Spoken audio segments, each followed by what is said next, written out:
Hey guys, before we get rolling here, I just want to thank those of you who have left me a review on iTunes. This helps me keep the podcast free, so please keep them coming. Tell your friends. I also want to thank those guys that have been sending in the questions. This is what this podcast is about. It's about getting you the info that you need to help become a better hunter. Now you can actually go to my website, interviewswiththehuntingmasters.com, and click on the Ask the Pros section. And you can send me your questions there, and you can even suggest a guest. And lastly, before we jump into this episode, I want to shed a little light on one of my sponsors, Sneak Tech Sneak Boots. I've been wearing them now for several years, and they've really upped my stalking game. I'm not a very sneaky person, and I find that extra added stealthiness that they give me has really improved my stalk. I believe in them so much that I've decided to give away one pair each month to a lucky subscriber. So if you're a subscriber, once a month I'm going to be announcing a winner to win a pair of Sneak Tech boots. So go ahead and go check them out at sneaktech.com, and that's SNEEKTEC.com. Let's get to the next episode. Hi, welcome to the Interviews with the Hunting Masters, brought to you by the OutdoorInsiders.com, your number one spot for inside information and quality gear, and the Sneak Tech Sneak Boot. Today we're going to talk a little bit about predator hunting. Keep getting questions about this from different parts of the country. We've talked to a lot of guys in the Southwest, so I've kind of poked around looking for guys in different parts of the country, and I got with us on the phone today. The guy's been hunting coyotes for about 16 years, took fourth in World Championship last year. His name is Rusty Gamble. Hey, Rusty, how you doing? Good. How are you, John? Good. So before we roll into this, why don't you give us a little rundown about yourself and where you're from and what you do? Well, I'm from Malad, Idaho. It's just over the border from Utah by Salt Lake. I've been hunting coyotes, like you said, for about 16 years. I weld. I'm a welder on the side. That's where I get all my money. But, yeah, I'm big into the coyote contests. I've been doing contest series for about 6-7 years now. Try and get in as many of them as I can. Nice. So you're up in Idaho right now. You guys got out and did a little coyote calling yesterday, and I think you said the day before. Yep. So tell me what happened. Did you guys get one? Well, our very first stand, we went to a spot that last year we had drove by early in the morning before it was light and howled, and we had a bunch of coyotes howl back at us.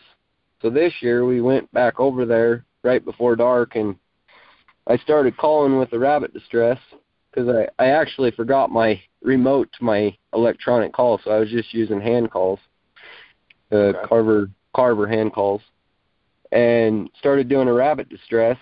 And I'd done one series, and I just barely started into my second series of rabbit distress, and I seen a coyote about 250 yards away pop up on one of the ridges. And it wasn't downwind of me yet, but it was working on it. The wind, I like the wind in my face on most stands, and the wind was from the right to the left, and he come in pretty much to the left of me. And I was hand calling, so my call wasn't out in front of me, and he started coming, and he'd circled. He come off the ridge straight at me, but then instead of coming up over the next ridge, he circled down behind me and got our wind, and I seen him leaving straight downwind of me. Gotcha. We did another stand after that, and nothing. So it's interesting. You said you like the wind in your face. Like, yeah, I'm the exact opposite. I like from right to left or left to right. And I feel like because when I have the wind in my face, they typically come from behind me. My approach is usually so low impact that I don't feel like I disturb too much going in, that I have a really good chance of them coming from behind me. And I'm like meticulous about scent control. I'm curious. So why is it that why do you prefer to have it in your face? Well, I hunt where I hunt. It's flatter. There's not. I mean, certain spots there's hills and stuff, but you're driving in through the desert and you can see for miles. So you get a hill in front of you as you're driving in. You stop before you go over that next hill, and that's where you're going to call. A big wide open area. You have the hill that you come up to hide your truck. You go up over that hill. Everything in front of that hill has not seen you drive in yet. So I'll just go up over that hill right there, and I'm driving with the wind coming at me. Trying to anyways. So when I go over that hill, it's all new country. I got the wind in my face, and I know that there's nothing that's going to come from behind me because my truck's back there for one, and I just drove through it. Yeah. No, okay, that makes perfect sense. That makes perfect sense. I kind of do something similar to that too. I look to get to a hill or something like that, or a big ridge that blocks my point of approach or the side of my truck. I typically walk pretty far from my truck. But no, what you do is that makes sense. And then another thing is like because I said I do a lot of contests, so the faster I can get out of my truck, get set up, and do the stand, the better, because the more stands I can do, the more coyotes I can call in that day that I'm in the contest. So if I park at behind the hill, all I got to do is walk 50 yards up over the hill and then call.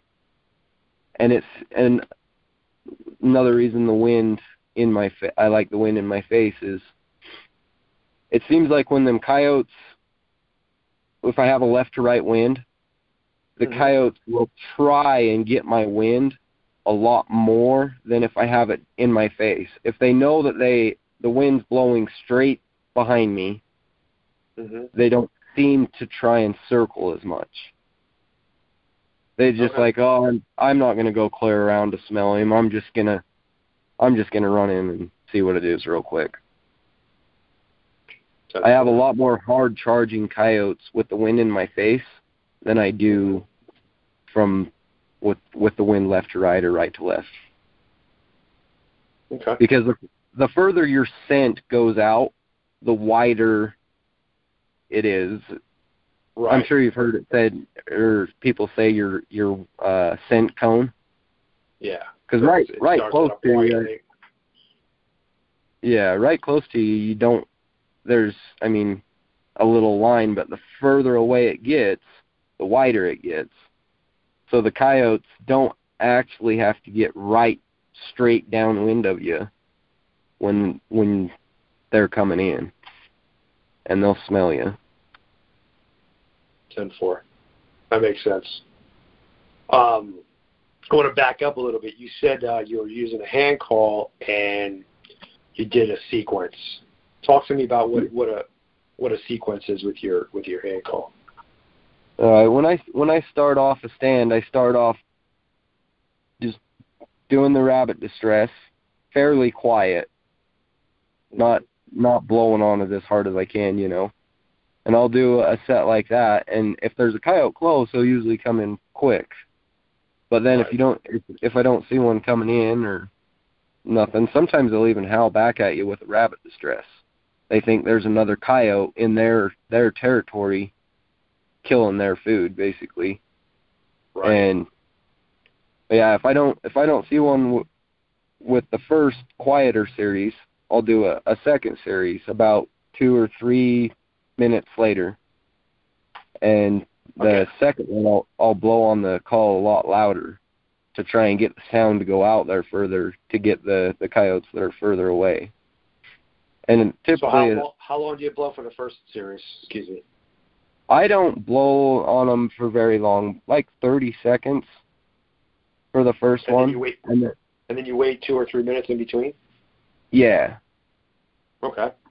Just give them time to, if they're close with that quieter calling, to come in and pop up on a hill. Sometimes with the quieter call, they'll pop up on the hill, but they won't come in. They'll just sit and look, trying to see things. Right. And then if you do see one with the quieter calling, then you do the same thing again. You call quiet and try and coax him into you. Right. But after the first series, if you don't see nothing, then I really start blowing on the call, loud as I can do it, to get the sound out there, to get coyotes that are further out, get their attention. Oh yeah, makes perfect sense. And I do the same thing with electronic call. You start off low and then increase the intensity, increase the sound. Yeah, I've like in contests, just to save time, started off loud numerous times, and you see a coyote 200 yards down pop out of a ravine and take off running. They know that rabbits aren't that loud. You know what I mean? Right. And if you're doing the calling loud and you have a coyote coming in from way out, you got to remember to as it gets closer, to turn that sound down, because they'll get close, and if you still have it loud, they know that it's not right. 10-4. Oh, that's good. That's good information. So you go to these contests, you travel, you go to different states. How do you like to scout at these places out? How do you pick your hunting spots? I howl. I try and get there a day or two before, and I drive around at night and I howl. And how I decide what spots have the most coyotes. Mm-hmm. Granted, this only works if they're howling, because some nights they don't howl. Some nights they're quiet. But if they're howling good that night, I like to go, say, you find a road, a desert strip road that goes for 30, 40 miles. I drive, I start off, I do a howl. If I hear coyotes howling in a couple different directions, because usually a further away pack will start howling. And if you sit there for a minute after that pack starts howling, it seems like you'll get a closer pack, and then a closer pack, and then they just kind of, it seems like the further away pack howls first, and then other packs closer and closer and closer to you start howling. Like bull elk. And what's that? It's like bull elk. Do the same thing. Do they? Yeah. And then I'll go about 10 miles, and I'll do it again. And I'm hoping to get the same thing, a pack far away and then a couple different packs closer and closer and closer. And I'll do that through that whole stretch of road.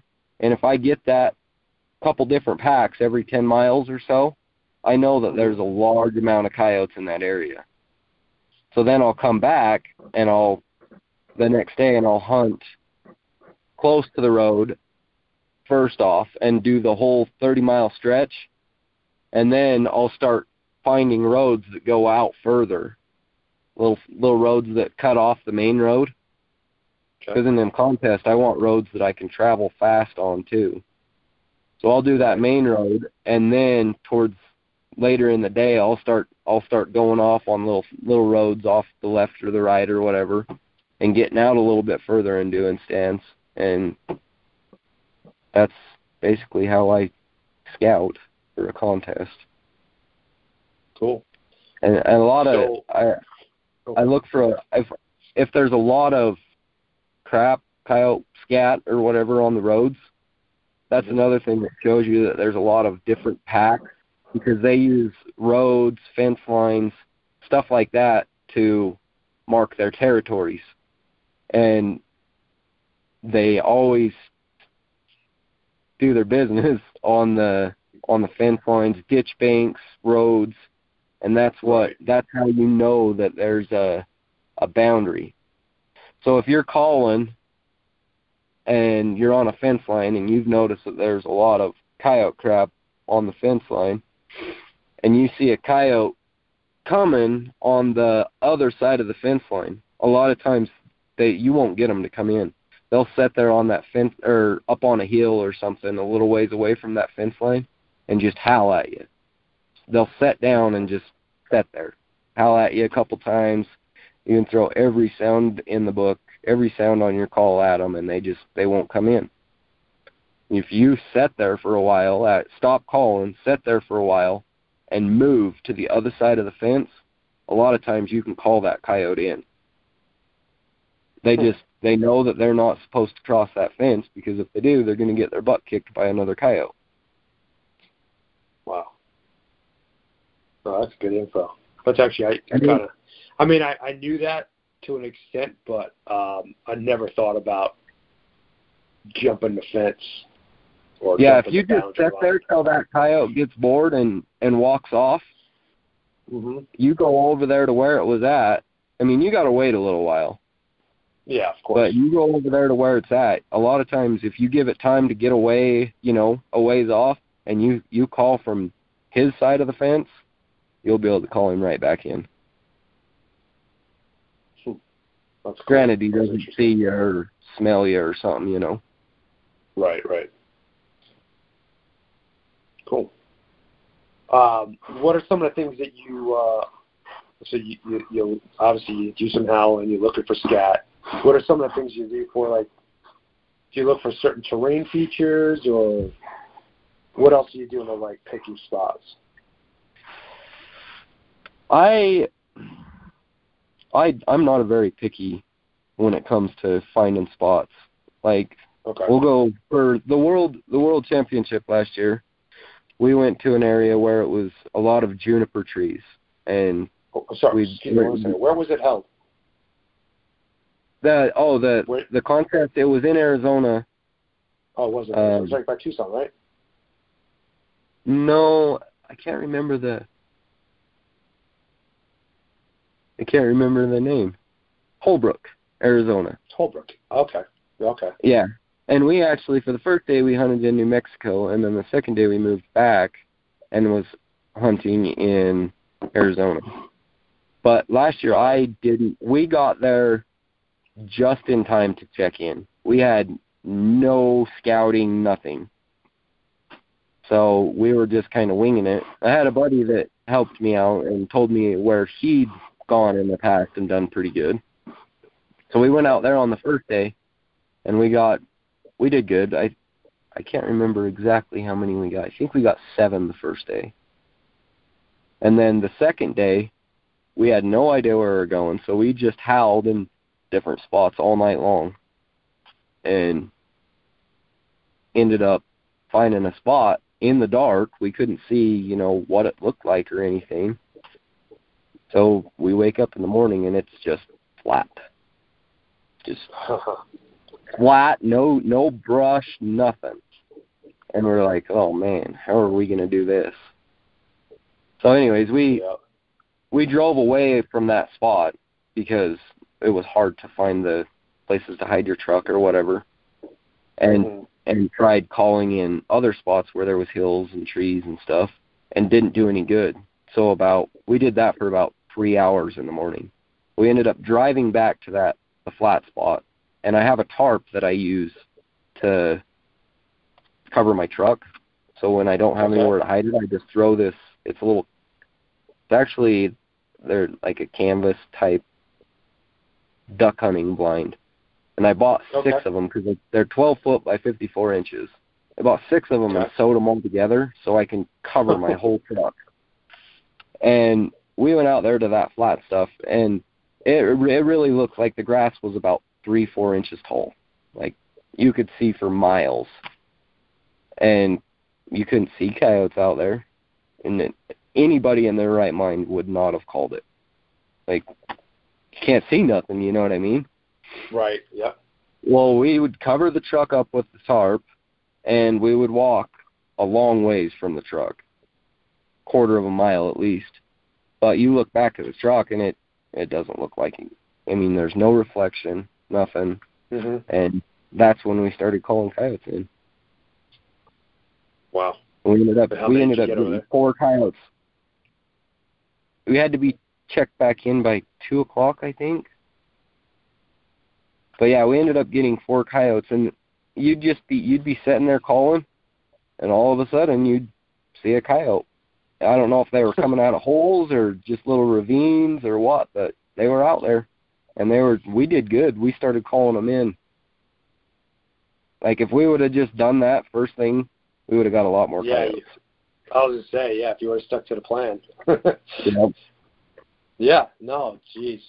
Yeah, it's crazy how that you're, really, really, really flat stuff has these little undulations or these little like swales where like watershed or something like that, and I could swallow up a coyote real quick. Yep. So yeah, back to being picky. I mean, if you know that there's coyotes around, if you've scouted or whatever, it doesn't matter what the territory looks like. If they howl at night, they're there during the day. Right. They've just got good at, I mean, it's wide open. They know that people can see them when they're driving by, so they just lay down in a little wash or low spot or anything. Right. Right. Well, that's cool, man. That's a neat trick, though, with the truck. I never even thought about that. That's just, for me, it just seems like that's too much work. I'm not, I mean, I love coyote calling. I love prairie hunting, but, yeah, it seriously, after I got the, you're a after I got coyote hunter, so I get it. Yeah, it only takes a minute to throw the tarp over the truck, and then just pull it right off, throw it back on the back of the truck, you're good to go. It doesn't take any time at all. I mean, sewing it together did, but after that, it's simple to do. Definitely helps a lot. How do you decide what call you're going to use? It depends on the year, or the time of the year. Okay. During the summer, I use a lot of howling, pup distress, challenge howls, just because they're so territorial with having their pups and all that stuff. And then in the fall, mainly all I use is a rabbit distress. So maybe a little bit of pup distress. And the fighting sounds in the wintertime and breeding sounds, howling a lot. Yeah, I never messed with the actual coyote sounds all that much. I've kind of just been a, distress call type guy. If I'm trying to paint the picture or trying to, create the illusion, like for instance, one of the things I like to do is I like to use a fox distress call, gray fox. Mm-hmm. And a lot of times I'll simultaneously add in like an aggressive male bark or something like that, where it creates the illusion that there's a coyote or at least 2 coyotes messing around with a fox or vice versa. And coyotes really don't like fox, and I feel like that little combination has worked for me several times. Pup distress is, I don't typically use that as the meat and potatoes of my calls, but I will definitely add it to the tail end most of the time, and once in a while I'll even start with it. But it's never the thing that I call constant. I typically look at the terrain, I look at the food sources. If there's a lot of rabbits in the area, I'm going to go with a rabbit. If it's a place that's pretty void of rabbits, I'll go with a rodent of some sort, or a bird, or if I'm up way high in the mountains and I don't necessarily care if I call it a mountain lion or a bobcat or a coyote or whatever, I'll even use like fawn in distress or stuff, a little bit bigger animal. Find it works. I'm the same way. didn't think to add that in. I'm just like, I know I hunt the desert, but there's the rivers and stuff that run through the desert out here. Mm-hmm. And the rabbit distress works really good out away from the water. But I know when you move closer to the water, because everybody knows that around the water is where a lot of the coyotes are.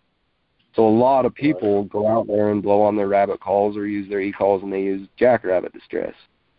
But I've found if you go to those same areas where everybody's hunting and use like just a mouse distress or a bird distress, you call in a lot more coyotes, because the average coyote hunter is not doing those different sounds. They're just, everybody knows to call in coyotes with the jackrabbit.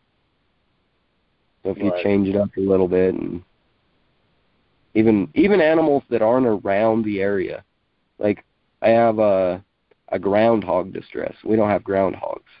It works sometimes. And then there's also prairie dogs, those little squeaks and stuff. It's just curiosity. They're like, whoa, what is that?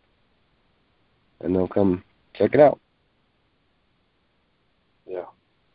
Oh, for sure. I get a lot of my. Go ahead.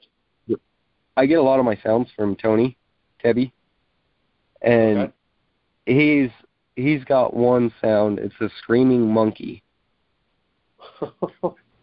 and I'm not joking. I've called in coyotes with it before. So it's a lot of the coyotes come in not because they're hungry, just out of curiosity. Yeah. Well, I think it kind of invokes a kind of primal thing in them, you know, an instinctual. Any sort of distress sound. You know, I've often thought about many times when my kids were young, when they were babies. Yeah. I wanted to record them because, you know, sometimes they cry for like 15, 20 minutes, you know, straight, and it's like pretty damn intense. I was like, I wonder if I record this and I try to go put in a call with it, if I'm going to call something in. I always wanted to do that. But I've heard people do it, but heard of people do it. I don't know if, I'm sure it would. Maybe not real good, but I'm sure it would work a couple times. Oh, I don't know. My niece right now, she sounds like a rabbit in distress when she goes. She got a real high-pitched like cry and stuff, and I'm like, oh, that sounds like that might work pretty good. Yeah. But no, yeah, I've been real successful with some of the domestics too, like kitten distress and, you know, like pigs and goats and stuff like that. Yeah. Yeah. Yeah, those seem to work pretty good. I started recording my own sounds a little bit, and we've got some like puppy distress sounds, and I have that on my call right now, and it works pretty good. I was surprised. Just little newborn puppies, like domestic puppies, and I've had pretty good luck with it. And then we also had which caller are you using? I use the Icotech GC500. Okay.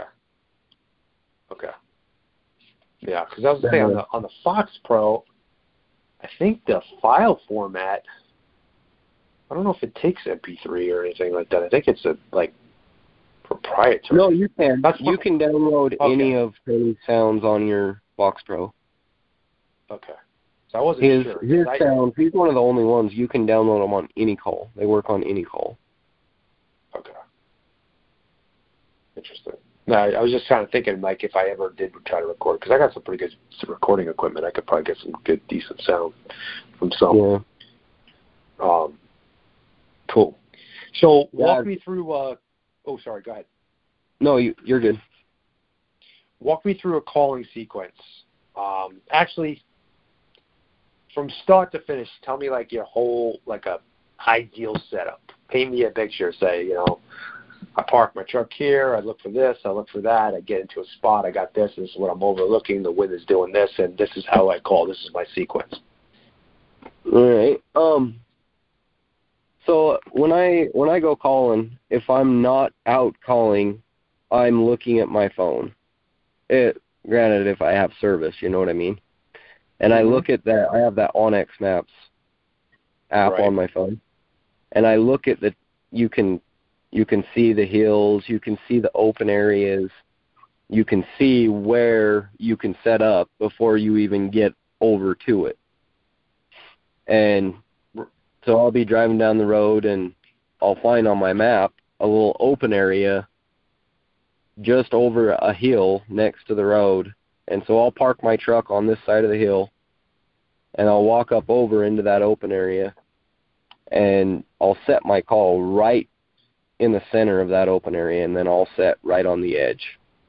And I like to set up so the coyotes have to come right to me. And then I will sit there for just a second, kind of get settled in or whatever, look around a little bit. And when I'm saying an open area, I can still see. It's just sagebrush, you know what I mean? It's not like trees or anything. So I can see out across the valley, but I like to have just a little open area so I can have good shots when they come in. Right. And I'll usually start off with a rabbit distress or a bird distress, fairly quiet on the call. And then if I don't have anything coming in, and like I said earlier, I like the wind in my face. Mm-hmm. If I don't have any luck with the first sound, I don't see anything pop up or anything, I'll turn the call up and I'll do that same sound again, just a little bit louder. And a lot of times you'll see them perk up 8,000-9,000 yards away and just look. When they look, I think to myself, all right, they know something's up here. What do I do to get them to come in? So I'll change it up. I'll do just a pup distress just for a second, and then shut it back off or turn instantly, like switch it back to that rabbit distress. And in my mind, I'm thinking, all right, there's a rabbit up here.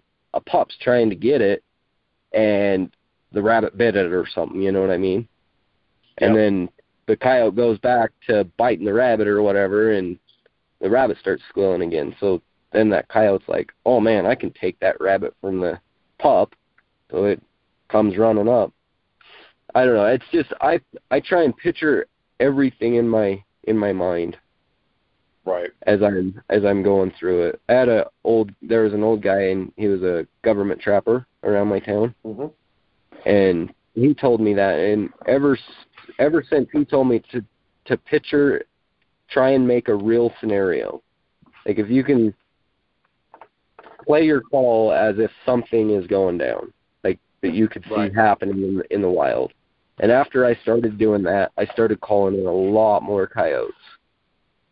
In general, people tell you, call for 2 minutes, wait for 2 minutes. Call for 2 minutes, wait for 2 minutes. But a coyote, if you think about it, a coyote's getting a rabbit, it's not going to scream for 2 minutes. No. It's gonna scream for just a second and then stop. It either got away or the coyote killed it. So I called just 30 seconds and then wait for a while. I don't know. It's hard to explain because every single stand is different because they never. Right. It's never the same. Right. You want to laugh? You know when I've had the most success is when I play the call straight through for like 4 or 5 minutes. Yeah. I don't know what it is. Like I've done a lot of what you were just describing. And maybe it's just the area that I hunt or the sound that I use or sounds that I use. But for some reason, when I just wail on the rabbit for 4 or 5 minutes straight, that's when coyotes are just like, I can't take it anymore. I got to go see what the hell's going on. No, I've done that too. It works. It works good. I don't know. Everyone's different. Bottom line, I was gonna say, bottom line is it probably all works at one point or another. Yeah, and you just got to catch the coyote at the right time in the right spot right. with the right wind. Yep, exactly. So cool. Well, man, that's all I got for you today. You got anything cool coming up? You gonna be entering any good contests or big contests here in the near future? I'm in a contest right now. It's not a big contest or anything. It's a long contest. Mm-hmm. It goes for a month long. It's called Fawn Lives Matter. And okay, you got a month, and you go out and kill as many coyotes as you can in that month. I'm sitting in first place right now. I got 13 coyotes. It's been going for about a week. How does that work though? Like, I've never entered into a contest because, just quite frankly, I never had the time or the wherewithal to do it. I've always wondered how that works and how people don't cheat and how do they regulate it? So honestly, that's a month long. Yeah. How do we know you didn't have honestly, 10 coyotes sitting in your freezer already? Right. Well, they do as much as they can to keep people from cheating. But when it comes to that kind of stuff, if you're going to cheat, you're going to cheat. You know what I mean? But eventually you're going to get caught, and then you're going to be known as the cheater. You'll never be able to do contests again because everybody knows you cheat. Right. So a lot of it just goes off of how bad do you want to do the next contest. You know what I mean? Mm-hmm. But they do certain things, like they have a little form that you write down every coyote. So in every time you take a picture, because this is a nationwide contest, it's actually based down where you're at in Arizona. Okay. And you have a paper that you write the time, the date, and the time, the date, and there's one other thing. Hang on one second, I'll look at it. Anyways, where you got it at. So you have that list, and then you have to call in before you go hunting. You just call in and say, hey, I'm going out, or text him or whatever, and he'll text you back and say right ear or left ear or no ears. So when you take the picture, you have to take a picture and send him a picture of the coyote with both ears, and then send him another picture of the coyote with, say, he said the left ear. You cut the left ear off, then you take a picture of the coyote with the same coyote, with the left ear gone and that paper. And that way, that person can't use that coyote the next day because it's already missing an ear. Got it. But so if you shoot a coyote already from the get-go that's missing an ear, because I've done that before, you're kind of screwed. Yeah. No, I'm totally with you. I guess it's just something you'd have to tell them. Take a picture of it all healed up and stuff, I don't know. Right. No, I'm just messing with you. Yeah. All right, cool, man. You, I assume you do other big game hunting, do you? I do. I go deer hunting. And, with the rifle, and then I go elk hunting with a bow every year. But I don't get serious with it like I do coyote hunting. I spend most of my time coyote hunting because the deer and elk season. That's when the coyote hunting's the very best, Right. Yeah. Fall. For sure. Well, cool, man. I want to thank you for coming on. Where can our listeners find out a little bit more about you? We have the YouTube channel, Coyote Assassins, and then we have Facebook page, Coyote Assassins, and then I do a lot of my stuff on my personal Facebook page, Rusty Gamble. And then we have Coyote Assassins on Instagram, and then Coyote_Yip on Instagram is me, my personal page.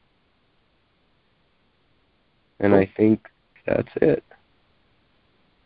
Well, guys, go give Rusty's YouTube channel a look and check out his videos. Rusty, thanks for coming on, man. Oh, go ahead. We've been doing the YouTube for 10 weeks, and we've got I think over 30 kills. We post a video every week or every Sunday, and it's multiple coyotes. So Sweet. I think they'll like it if they go check it out. Good deal, man. I use a decoy dog a lot this time of year too, so that's pretty fun. Oh, you know what? I've always wanted to try that. I've never gone with anybody that had a dog trained. I'd love to try that out. That looks like fun. It's a lot of fun. I'm still training my dog. He's just a pup, but he loves it. He gets so excited he just starts shaking like uncontrollably. It's a lot of fun to watch. Yeah, it's so crazy to me how much hate that dogs and coyotes have for each other. And you wouldn't think that it's there because you look at a coyote, you think it's canine, it's a dog, but no, it's the same thing with like the fox and coyotes. Oh my God, they can't stand each other. Yeah. So I guess just competition. So cool deal, man. Well, thanks for coming on, and I'm sure we'll talk to you soon. Good luck on this contest you're in, and hopefully you guys will do good at World and Nationals. All right. Thanks, man. I really appreciate you having me. Absolutely. Take it easy.